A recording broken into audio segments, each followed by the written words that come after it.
Estamos aqui hoje para discutir um assunto que é carta marcada em qualquer concurso que você vai fazer no magistério, tá? Presta atenção.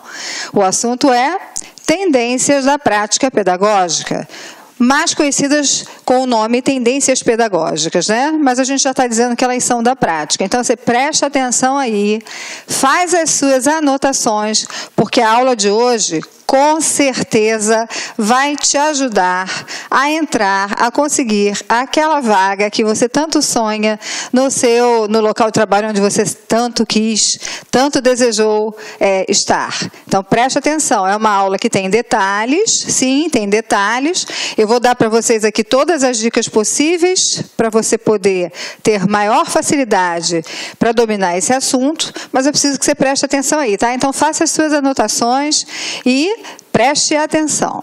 Então, vamos lá, vamos começar? Para iniciar, a gente tem que entender o que são essas tendências da prática pedagógica.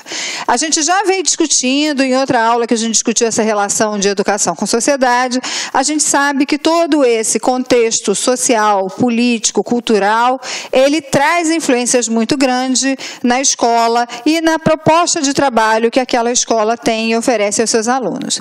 Então, o que a gente chama de tendências pedagógicas? Ainda nesse olhar dessas relações que existem entre a questão social e a própria escola, a gente sabe que a prática escolar está sujeita a condicionantes de ordem sociopolítica, como eu falei, que implicam diferentes concepções de homem e de sociedade e, consequentemente, diferentes pressupostos sobre o papel da escola e sobre o papel da aprendizagem.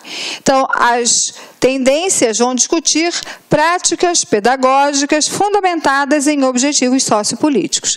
A classificação que a gente traz aqui é a classificação do José Carlos Libânio. Existem outras classificações, a Mizukami ela fala alguma coisa, o próprio Saviani tem uma aproximação muito grande dessa mesma classificação do José Carlos Libânio, mas a gente está usando o Libânio porque em 90% dos concursos o Libânio é o autor de referência desse assunto, ok? Então vamos lá. Quando a gente começa a discutir isso, a gente tem que lembrar que existem duas grandes marcas sociopolíticas que trazem influência na perspectiva da educação.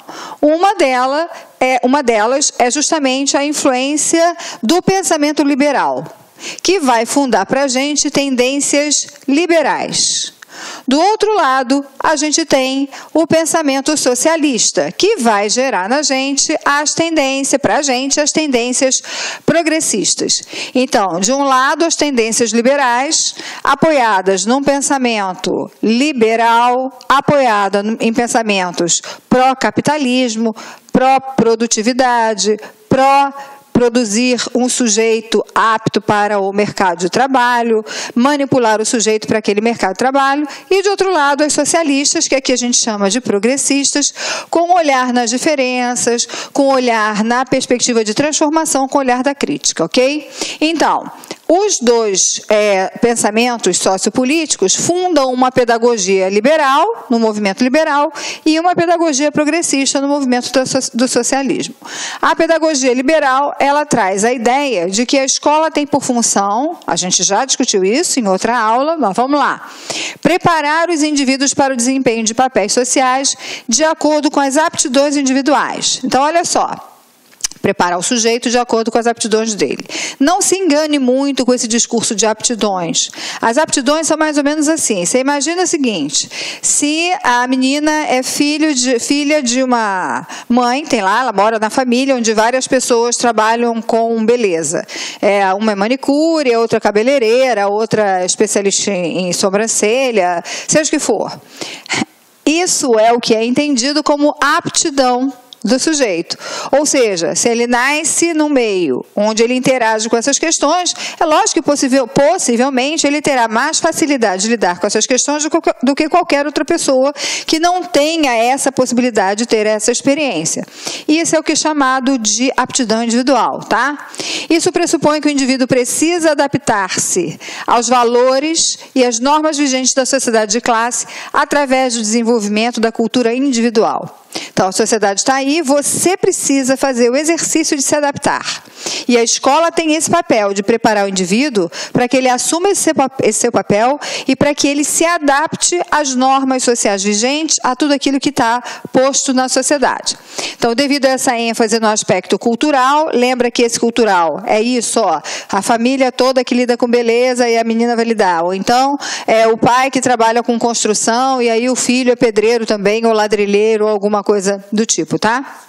Então, a gente olha essas questões, mas não reconhece isso aqui, ó. As diferenças entre as classes sociais não são consideradas, pois embora a escola passe a difundir a ideia de igualdade de oportunidades, a escola não leva em consideração a desigualdade de condições. Então, a escola traz aquele discurso dentro da perspectiva liberal. Ó, eu vou preparar para a sociedade que está aí. Então, a primeira coisa que a gente pode ver é que não há nenhuma crítica ao modelo de sociedade vigente. Não há nenhuma perspectiva de preparar, de ajudar os alunos para uma participação na sociedade com vistas à transformação dessa sociedade. O que é como se fosse assim, uma escola que formata, que prepara aquele indivíduo para aquele papel social. E por que é exatamente para aquele papel social? Porque no momento em que ela não considera as desigualdades de condições dos alunos, ela parte sempre para um movimento de exclusão. Se você pensar na sua sala de aula, que é uma micro-sociedade ou microcosmos, possivelmente você vai ver que você tem o seguinte, ó, você tem um grupo, um número possivelmente pequeno de alunos que são os melhores alunos da sala. Você tem um grupo que é um grupo mediano, que transita meio cá, meio lá, e você tem um grupo que é o grupo daqueles alunos mais desinteressados, com mais dificuldade de aprendizagem, alguma coisa assim. E se você olhar, a escola vai tratando esse aluno que tem mais dificuldade, mais desinteresse, na maioria das vezes, num processo de exclusão, exclusão, exclusão, exclusão. Então, os que estão melhor situados em relação à aprendizagem costumam ter melhores oportunidades. Os medianos vai depender aí da sorte, de algumas situações, de família, de outros investimentos. Mas os que estão lá no último pelotão, dificilmente eles conseguem reverter. Lógico, gente, que graças a Deus existe gente que reverte. Mas é a minoria. A grande maioria fica muito estagnada, porque quando eu não considero que as condições desses alunos são diferentes das condições dos demais alunos, eu não invisto, eu não mudo, eu não planejo especificamente para ele e com isso eu produzo mais e mais exclusão. Essa é, resumidamente, o pensamento maior das tendências liberais. Zero crítica social, zero olhar para as diferenças, zero considerar a diversidade, zero investimento naquilo que está fugindo de um padrão, ok? Por outro lado, a gente tem uma pedagogia progressista. E esse termo pedagogia progressista, ele designa as tendências que partem de uma análise crítica das realidades sociais. Então, a grande marca das tendências progressistas é justamente a possibilidade que elas têm, ou de todo o trabalho delas, estar fincado numa análise crítica da realidade social.